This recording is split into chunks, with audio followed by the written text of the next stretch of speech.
Porque o amor de Cristo nos constrange. Irmãos, Paulo falando isso para a igreja de Corinto. E ele a princípio falou de um sentimento, falou de dois sentimentos. O primeiro, ele se referiu acerca do amor. Só que ele não falou do amor dele para com eles. Ele não falou do amor dos irmãos da igreja de Corinto. Mas ele se referiu a um amor esse de Cristo Jesus. E nada melhor, nada mais oportuno falar do amor de Jesus em um culto de ceia do Senhor. Pois de fato os louvores, de fato essa mesa, de fato a mensagem nos remete ao amor de Cristo por nós, irmãos. Nós estamos aqui, somos frutos do amor de Cristo. E a Bíblia vai falar, pelo menos no grego, no original, acerca de 4 tipos de amor, 4 sentidos do amor. Primeiro amor, o amor eros, que significa amor afetivo entre homem e mulher. É aquele amor que Queiroz fala para Vânia: Vânia, eu te amo. É um amor entre homem e mulher. E esse amor entre homem e mulher, Efésios, a Bíblia fala, 5:25, marido, ame a sua esposa. É uma ordem do Senhor Jesus. E esse amor envolve respeito, cuidado, atração física e desejo sexual. Preste atenção: amor entre homem e mulher, entre macho e fêmea, entre marido e esposa. E quando algumas versões ou alguns versículos vocês lerem e aparecer lá amor, esse amor é esse amor entre homem e mulher, que envolve tudo isso aqui. Só que a Bíblia, quando fala amor, não só se refere ao amor eros, mas ao amor também estorge.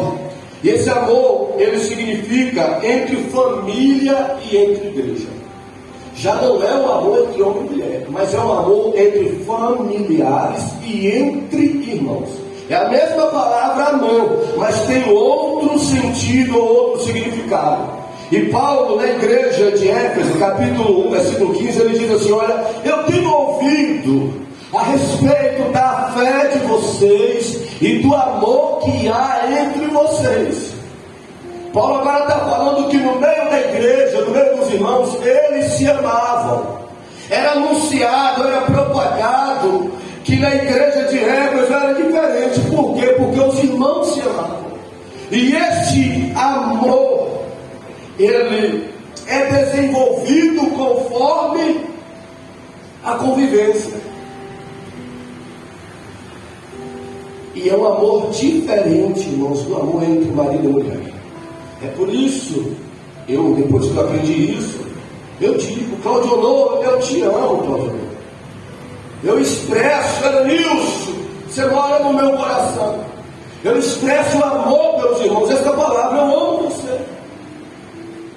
É um amor que tem que ser, com esse sentido, irmãos. Não pode avançar e nem passar disso.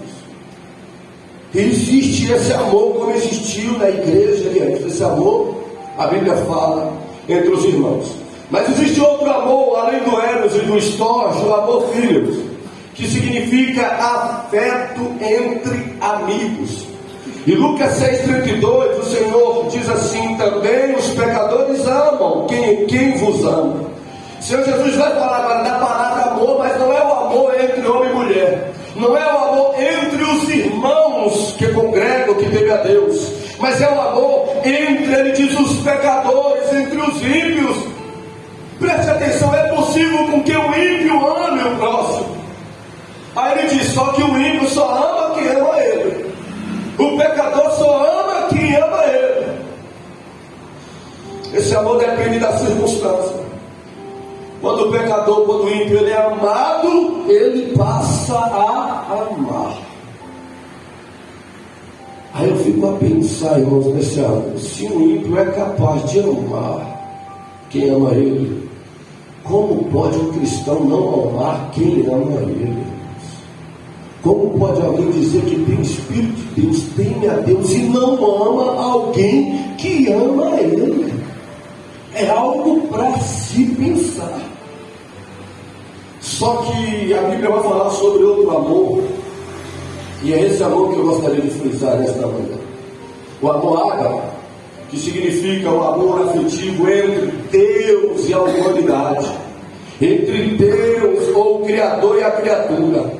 Esse amor ágape é diferente do amor eros, entre homem e mulher. Esse amor ágape é diferente do amor estorge, entre familiares e irmãos da igreja. Esse amor ágape é diferente do amor filhos, que é entre amigos.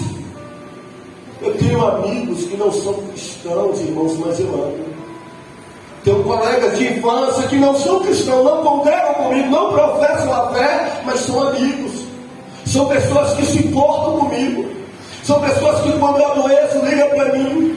São pessoas que se preocupam com a minha família e não são nem cristãos. Pessoas que demonstram cuidado comigo.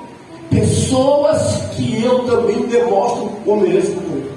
Mesmo eles não professando a fé em mim. A fé, na verdade, em Cristo. Então é possível.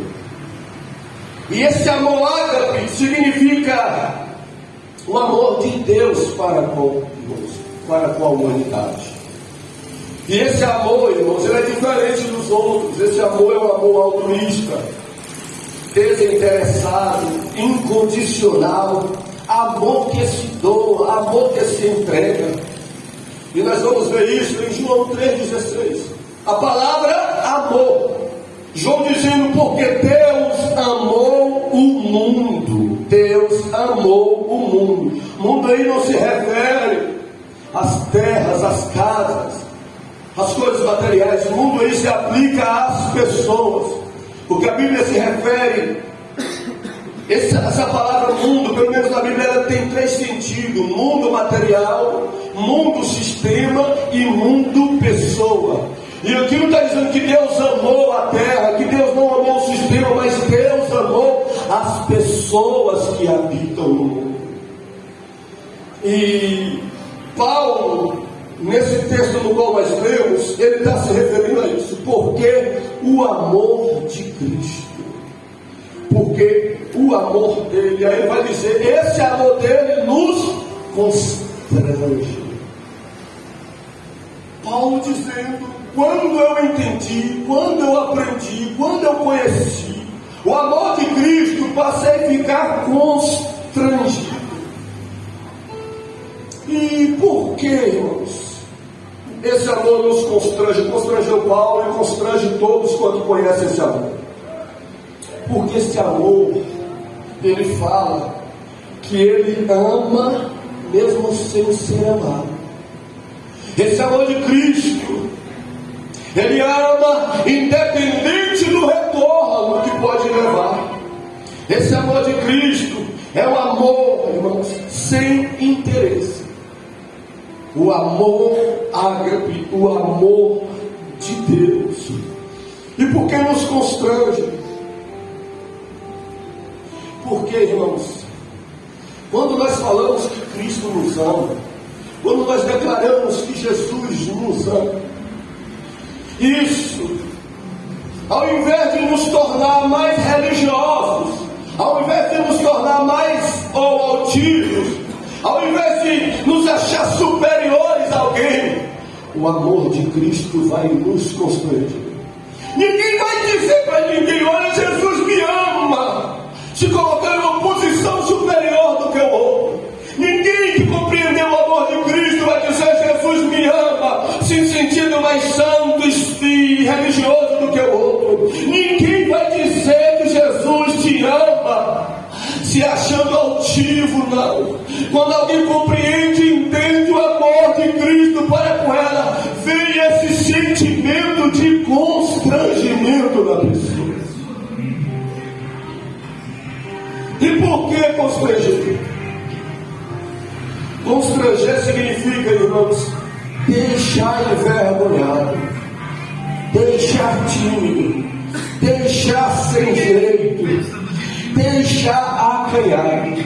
Todos que compreendem o amor de Cristo para com ele se sentem meio que envergonhado, tímido, sujeito, acanhado, como Paulo diz: eu estou constrangido pela razão, pelo motivo do amor de Cristo. E por que, Paulo? Porque ele nos ama independente de nós amarmos a ele. Porque nos constrange, Paulo? Porque ele nos amou mesmo quando nós desprezávamos a ele. Por que, Paulo, você fica constrangido? Porque ele nos amou mesmo desobedecendo a ele.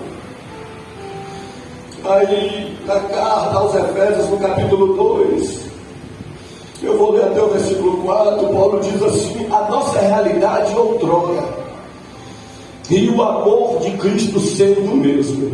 É por isso que nós precisamos compreender que Deus não nos ama mais hoje, porque nós estamos aqui na ceia, porque nós oramos, buscamos, jejuamos, servindo a Ele, e ama menos alguém que está lá fora, e ama menos alguém que se levanta contra Ele, e ama menos alguém que despreza a palavra dEle. Aí Paulo vai dizer assim, ó: e nos vivificou, estando vós mortos em ofensas e pecados, em que no outro tempo andaste segundo o curso deste mundo. Ele está falando: nós andávamos segundo o curso desse mundo, segundo o príncipe da potestade do ar, do espírito que agora opera nos filhos da desobediência. Paulo está dizendo: antes esse espírito operava também em você, antes esse espírito também operava em nós. Nós andávamos assim, segundo o curso do mundo, segundo a vontade do inimigo. Aí vai dizer no versículo 3: entre os quais todos nós também antes andávamos nos desejos da nossa carne. Hoje nós neutralizamos, nós renunciamos à nossa carne para fazer a vontade de Deus. Mas Paulo diz: antes não, vocês andavam também na vontade da carne, fazendo a vontade da carne e dos pensamentos, e éramos por natureza filho da ira, como os outros também. O versículo 4 ele diz: mas Deus, ele está dizendo, do 1 ao 3, a nossa realidade era essa, a nossa condição era essa, inimigo de Deus, andávamos na carne, andávamos como oposição a Deus. Mas no versículo 4 ele diz: mas Deus, que é riquíssimo em misericórdia, pelo seu muito amor com que nos amou. Então, por isso que o amor de Cristo nos constrange, porque Cristo, ele não passou a nos amar, não passou a amar você depois que você levantou a mão e falou: eu creio em Cristo, pastor, eu quero fazer uma aliança com Deus. Cristo não passou a te amar depois da sua dedicação, depois do seu trabalho para com Ele, depois dos seus dízimos e ofertas, depois que você tem orado, tem chorado, tem louvado e honrado a pessoa dele. Ele sempre te amou. Ele sempre nos amou. E Romanos 5,8, Paulo vai dizer assim: mas Deus prova seu amor para conosco em que Cristo morreu por nós. Sim, Paulo, como? Sendo nós ainda pecadores. Então ele diz que ele deu Jesus para morrer por nós, não foi por nós justificados, até porque a justificação veio pela fé em Cristo, mas foi quando nós ainda éramos filhos da desobediência. E isso nos ensina algo, irmãos, que Ele morreu por você, não porque você é salvo. Jesus morreu para te salvar. Jesus, isso nos ensina que Jesus, Ele não morreu porque você serve a Ele, mas Ele não te amou porque você serve a Ele, mas Ele te amou para você servir a Ele. Ele não nos amou para adorá-lo, Ele nos amou porque adorávamos, não, Ele nos amou para adorar Ele. Ele nos amou não porque nós honrávamos a Ele, mas Ele nos amou e por isso devemos honrar a Ele. Tudo Ele sendo a mesma pessoa pessoa, o mesmo Deus amoroso, fez tudo isso por nós, demonstrou o seu amor para conosco. E falando sobre esse amor de Cristo, por que Paulo estava constrangido? Por que nós ficamos constrangidos? Porque se alguém se sentir, irmãos, diferente desses sentimentos, você faça uma outra análise. O sentimento que tem que vir, nós é isso. Cristo me ama. E nos sentir desta forma constrangido, como Paulo diz. João 15, 13, ele vai falar sobre o amor de Cristo. E João relata o que Cristo disse, dizendo: ninguém tem amor maior do que este. Ninguém tem amor maior do que este. Jesus está falando para eles: ó, ninguém tem maior amor do que este, do que o meu amor por vocês. Lógico, se ele falou ninguém, ele estava se referindo para os seus ouvintes e para nós hoje. Seu cônjuge não te ama mais do que eu. Seus pais não te amam mais do que eu. Seus filhos não te amam mais do que eu. Seu pastor não te ama mais do que eu. Seus irmãos, colegas e amigos não te amam mais do que eu. Ninguém tem maior amor do que Cristo.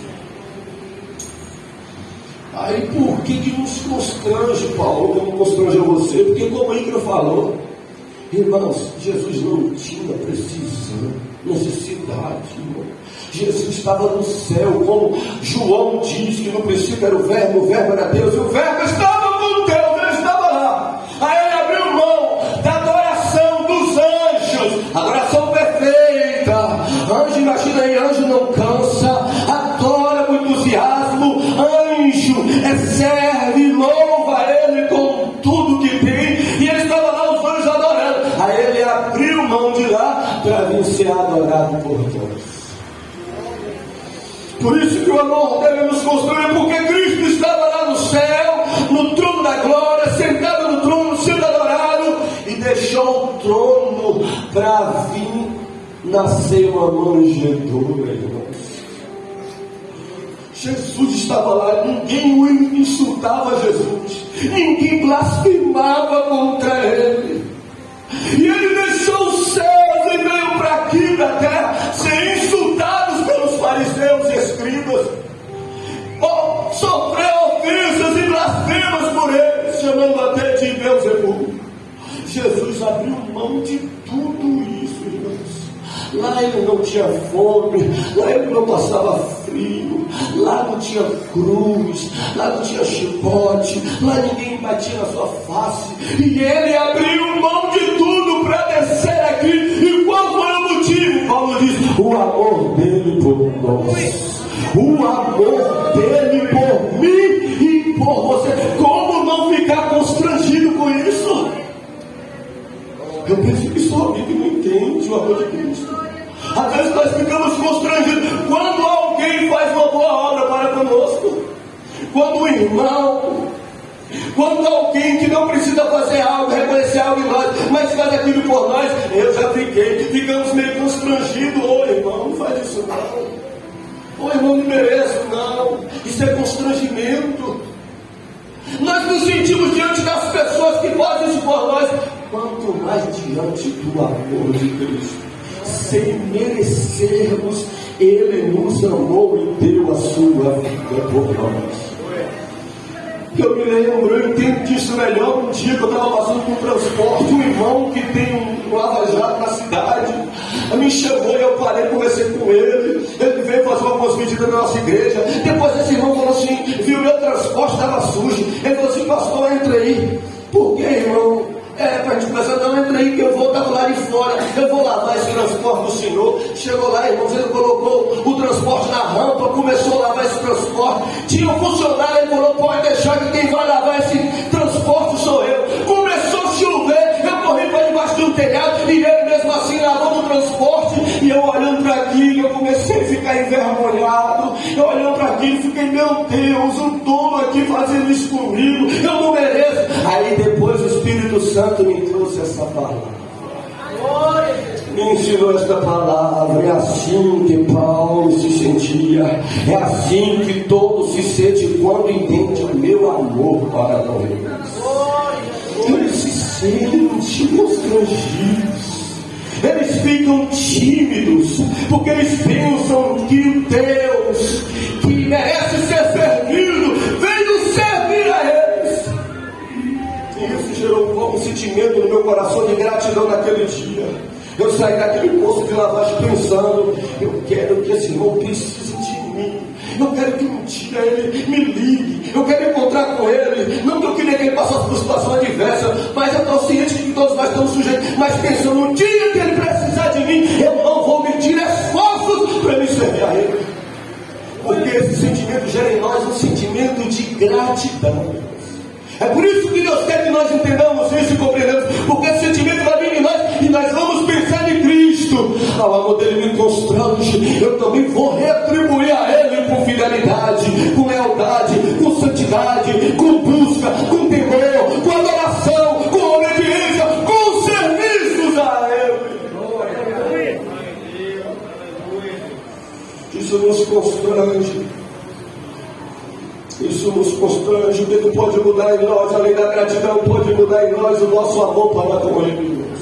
Todo mundo que compreende esta verdade, ele se ama, vai amar mais a Cristo. Se não ama, vai passar a amar a Cristo. 1 de João, capítulo 4, versículo 19. Esta mensagem é importante, porque isso aqui vai mudar algo em nós nesta manhã. E o que vai mudar? A Bíblia vai dizer, 1 de João 4,19 diz: nós amamos porque ele nos amou primeiro. Sabe o que João está dizendo com esta frase? Nós amamos a ele, mas porque ele nos amou primeiro. João está dizendo: depois que eu aprendi o quanto ele me ama, eu passei a amar a ele também. É por isso que precisamos, não tão somente com o panfleto dizer: olha, Jesus te ama. Muitas pessoas vão até dizer assim: eu já sei disso. Mas precisamos ensinar as pessoas: ele te ama, ele prova o seu amor para com você. Por quê? Porque ele morreu em seu lugar. Ele te ama, ele deu a vida por você. Ele quer te salvar, ele quer te libertar, ele quer te transformar. As pessoas precisam conhecer acerca do amor de Cristo. Mas como é que as pessoas vão amar a Cristo? Vão amar sem saber, sem ser ensinada acerca do amor de Cristo para com elas. Como ele mesmo diz, os ricos, os pecadores amam quem ama eles. Vamos mostrar e vamos ensinar para o mundo que Jesus ama eles. Porque assim haverá conversões, transformação, assim eles vão se render ao Senhor Jesus. Entender isso vai mudar, a nossa gratidão vai ser aumentada, acrescentada, o nosso amor por ele também vai ser aumentado e acrescentado, mas a nossa entrega e confiança a Cristo será outra, irmãos. Todo mundo que entende, que compreende o amor de Cristo, ele não é a mesma pessoa nunca mais. Ele passa a confiar e a se entregar em Jesus. Gálatas capítulo 2, versículo 20, preste atenção o que Paulo diz: eu já estou crucificado com Cristo. Aí ele vai dizer: o qual me amou e se entregou por mim. Preste atenção na expressão de Paulo, uma expressão muito forte. Paulo, quando diz eu já estou crucificado com Cristo, Paulo estava dizendo: olha, eu estou pronto a morrer por ele. Olha, eu não vivo mais a minha vontade, mas eu vivo a vontade do meu Senhor e Salvador. Paulo diz: eu já estou crucificado com Cristo. Mas o que levou Paulo a ter essa entrega, irmãos? O que levou esse irmão, como eu e como você, dizer: olha, eu morro por Jesus. Se for possível, eu sou crucificado com ele também, por ele na cruz. O que levou esse grau de fé, de intimidade deste homem para com Cristo? A parte B do versículo vai dizer: o qual me amou e se entregou por mim. Então você está dizendo: eu sou capaz de morrer por ele. Eu sem reserva me entreguei a ele. Eu confio nele de todo o seu coração. E qual é a causa? Qual é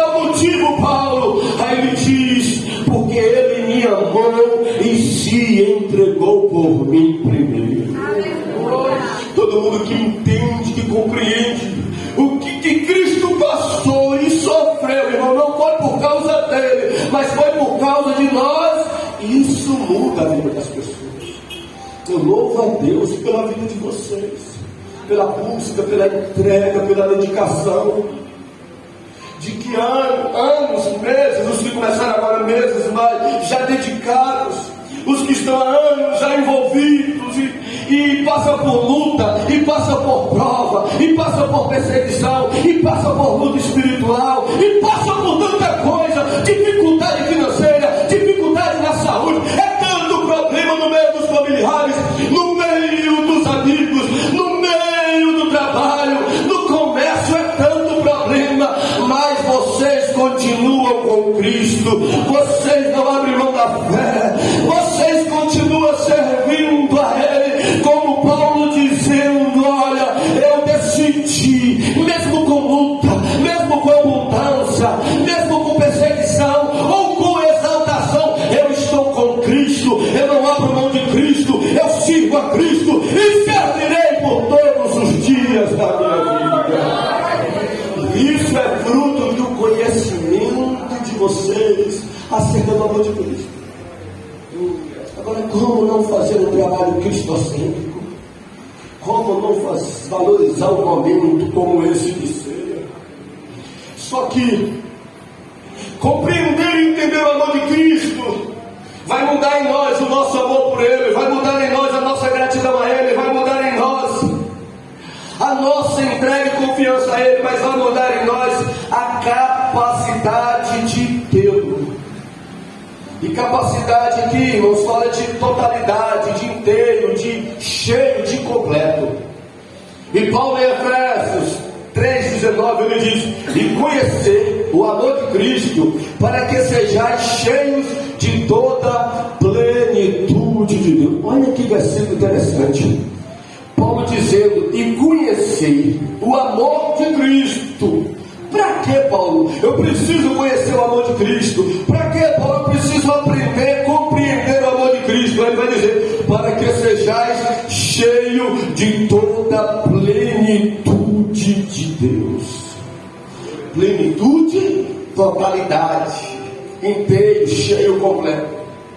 Paulo estava querendo dizer: se alguém quer ser mais cheio do que já tem, se alguém quer mais do seu espírito, da presença de Deus, do que já tem, aí Paulo diz: precisa conhecer o amor de Cristo para contigo.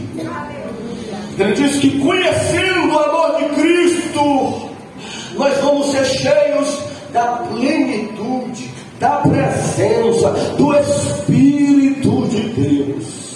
E hoje é dia, porque eu não estou falando de outra coisa senão do amor de Cristo. Eu tenho por certo que se você entender esta mensagem, que se você compreender este ensinamento, você vai sair daqui nesta manhã mais cheio do que você é. Porque Paulo diz que quando entendemos e compreendemos, vem a plenitude de Deus, vem mais da presença de Deus. Ele não nos deixa pela metade, mas Ele nos enche por inteiro. Ele nos completa com o seu Espírito Santo.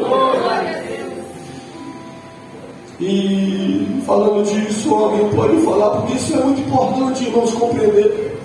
Ainda que alguns a tenham por superficial, que já escutou tantas coisas acerca do amor de Cristo. Mas é importante, porque nessa vida nós estamos sujeitos, como já falei, tantas coisas. E mesmo sendo um homem de Deus que você é, uma mulher temente que você é, você está sujeito a ser mal compreendido. Você está sujeito a ser rejeitado. Você está sujeito a ser perseguido. Você está sujeito até mesmo ser odiado e odiada. Isso que eu estou falando é uma verdade bíblica. Paulo, o apóstolo Paulo, mais dedicado que nós. O apóstolo Paulo, mais cheio do Espírito Santo que nós. O apóstolo Paulo, mais usado do que nós. O apóstolo Paulo mergulhava, orava, jejuava mais do que nós. Orava, pessoas eram libertas, Pessoas que estavam oprimidas eram curadas. Pessoas eram transformadas. E este homem mesmo assim era odiado por muitos. Este homem mesmo assim era perseguido por muitos. Preste atenção, o fato de você ser fiel a Jesus, o fato de você fazer um trabalho sério para Jesus, não vai lhe isentar de perseguição e de ódio das pessoas. Porque assim foi com Paulo. Eu fico imaginando, irmãos, Paulo e Silas, em Atos 16, como nós estudamos, lá naquela cadeia, naquela escuridão, sofrendo com fome, com frio.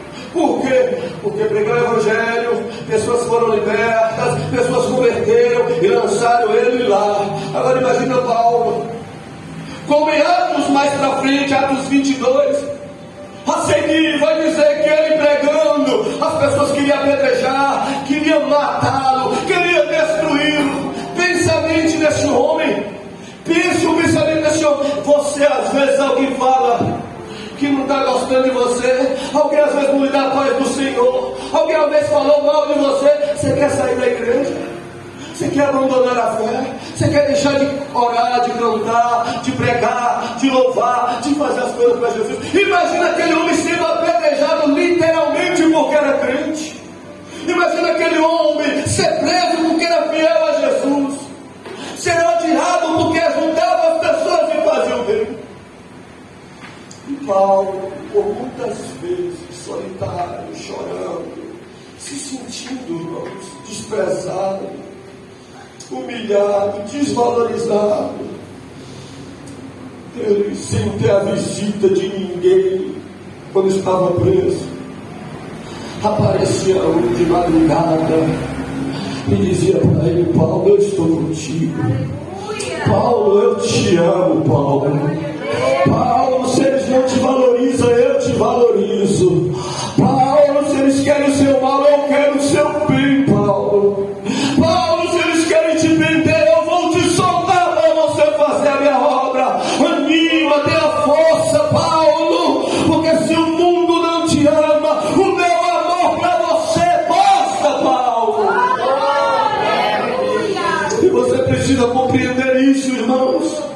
Ainda que tenha alguém que não te valoriza como deveria, ainda que tenha alguém que te persegue, ainda que tenha alguém que se levante, ainda que tenha alguém que tente o teu mal, olhe para aquele que te quer bem, olha para aquele que morreu por você, olha para aquele que se importa contigo. Mas pastor, essas coisas vêm, pastor, e essas coisas podem esfriar o meu amor por Jesus.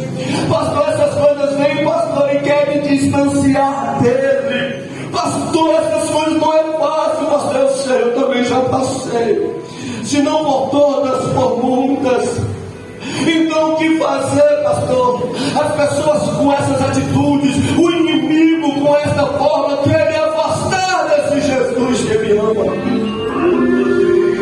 Fazer, Paulo vai dizer na carta aos Romanos, no capítulo de número 35, Paulo vai dizer: quem nos separará do amor de Cristo? A pergunta é essa: quem pode te separar? Quem pode fazer com que Jesus deixe de te amar? Quem pode neutralizar, fazer com que Jesus faça, ao invés de te amar, te odiar? Paulo vai perguntar: quem pode nos separar do amor de Cristo? Ele vai dizer: a tribulação, a angústia ou a perseguição, a fome, a nudez ou o perigo ou a espada. Aí ele vai responder no versículo 38: porque eu estou certo de que nem a morte, nem a vida, nem os anjos, nem os principados, nem as potestades, nem o presente, nem o porvir, nem a altura, nem a profundidade, nem alguma outra criatura poderá separar do amor de Deus que está em Cristo Jesus, o nosso Senhor. Eles podem te defamar, eles podem tirar os teus bens, podem tirar a tua saúde, mas não pode tirar o amor que Cristo tem por você. Oh, vamos que nós estamos nossos pés, irmãos. E nesta manhã, neste ato de ceia, irmãos, vamos declarar que nós temos uma aliança com aquele que nos ama. A ceia é uma declaração, uma atitude, é um ato de declarar que nós cremos em Jesus, cremos que Ele é o Filho de Deus e Ele é o Salvador das nossas vidas. A ceia é o ato de declarar que vamos nos esforçar para corresponder esse amor dele para conosco, através da obediência, do amor, da fé, da dedicação. Eu queria convidar o nosso irmão Rian e o diácono Alex para estarmos auxiliando a ceia. Eu queria que você fizesse uma oração antes de participar da ceia. Faça uma oração consciente, sabedor disso. Faça uma oração dizendo: Jesus, eu vou participar deste ato. Eu clamo ao Senhor pelo teu perdão e a tua graça, e eu declaro nesta manhã que eu tenho uma aliança contigo. Eu creio e confio no seu amor. Ciente eu estou e me esforçarei para te honrar, para te obedecer e para te amar como o Senhor deve. Pai, a tua palavra foi pregada, eu te louvo pela tua palavra. Eu te louvo, Senhor, pelo entendimento da tua palavra, pela compreensão da tua palavra. A tua palavra, ela é uma semente, e toda semente, Senhor, germinada em uma terra boa, ela germina, ela morre, germina, ela cresce, dá fruto, e que esta palavra, Senhor, venha cair na terra boa do nosso coração, Senhor. Nesta manhã eu repreendo o pássaro da parábola que veio para comer a semente, e esse pássaro simboliza Satanás, pois ele está disposto a tirar a semente da tua palavra dos nossos corações, para que venhamos não produzir frutos. Mas repreenda, Senhor, que a tua palavra caia, Senhor, na terra boa, e que esta palavra venha nos trazer um entendimento e compreensão maior, para que possamos te amar como o Senhor deve ser amado, para que possamos ser gratos ao Senhor, reconhecendo tudo que o Senhor fez por nós e querendo retribuir ao Senhor, para que possamos, ó Deus, para que venhamos, Senhor, entender e compreender, Senhor, acerca, ó Deus, da nossa entrega, que a nossa confiança e entrega possa ser aumentada ao Senhor e à tua vontade, Senhor. Que possamos dizer como Paulo: eu vou viver em Cristo, eu estou decidido a fazer a sua vontade, Senhor. Eu confio no teu querer e não no meu, e que esse entendimento possa vir com a capacidade maior de ter o Senhor, de ter a sua presença em nossas vidas.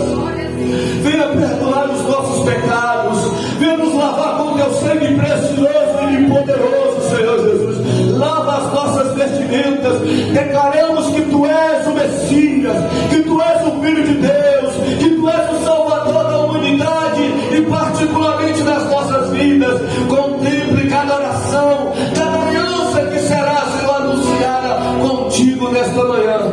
Nós oramos e te pedimos em nome do Senhor